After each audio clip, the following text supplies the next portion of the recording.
Magandang araw sa inyong lahat at welcome sa aking channel. Mas lumaki umano ang tsansa ng higanting TV network na ABS-CBN na magkaroon ng bagong prangkisa sa Free TV matapos ibasura ng House Committee on Legislative Franchises ang hiling na magbibigay sana sa kanila ng 25 taong prangkisa noong 2020.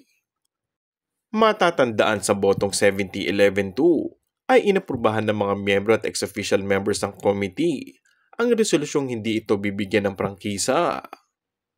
Sa kasalukuyang kongreso ay malaki umano ang tsansa ng ABS-CBN na makabalik ang kanilang prangkisa para sa free airwaves of Free TV sa kabila ng makikita pa rin ang ilang mga shows at programs nito sa mga social media platforms.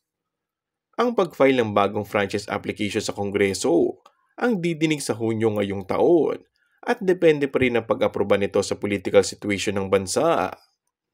Para kay Representative Rufus Rodriguez, may panahon pa ang Kongreso ngayong Hunyo para talakayin ang prangkisa ng ABS-CBN upang maitama ang mali at mabigyan ng hustisya ang sinapit ng kumpanya. Samantala, malaking ambag naman ang pagbabalita ng ABS-CBN sa kasalukuyan nangyayari sa ating bansa.